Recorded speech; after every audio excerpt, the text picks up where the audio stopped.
ดีทุกคนครับสวัสดีผู้ติดตามและผู้รับชมทั้งหลายเด้อตอนนี้เวลา 12:27 นาทีของวันที่ 15 วันพุธนะการที่เราลงคลิปนี่ก็มันก็โอเคนะมันก็ดีไปนะมันก็ดีสำหรับคนที่อยากจะสร้างรายได้นะแต่ที่เราลงคือมันไม่ใช่ว่าเราไปเดือดร้อนใครเราไปด่าใครนะเราไม่ได้ไปด่าใครไม่ได้ไปอะไรใครก็แค่เราขยันและให้เราลงคลิปให้ทุกวันนะไม่ต้องหยุดยั้งให้เราลงไปวันละ2คลิป3คลิปก็ยังดีแต่ก็ถ้าเรามีความมุ่งมั่นความกล้าวหน้าของเรามันก็อาจจะมันจะทำให้เราอาจจะไม่ค่อยเครียดสักเท่าไหร่เนาะ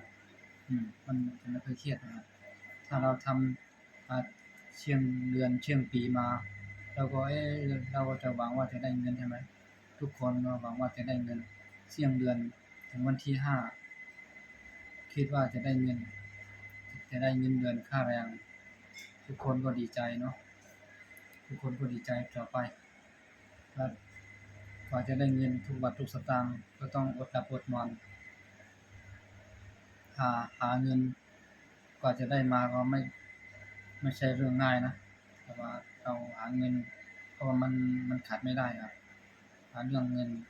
เรื่องข้าวเรื่องของกินพวกนี้มันสำคัญข้าวน้ำข้าวของกินของใช้ขาดไม่ได้นะเพราะฉะนั้นให้เราเก็บเงินทำงานเก็บเงินเพื่อจะได้เลี้ยงจะได้พอเก็บพอกินได้พอใช้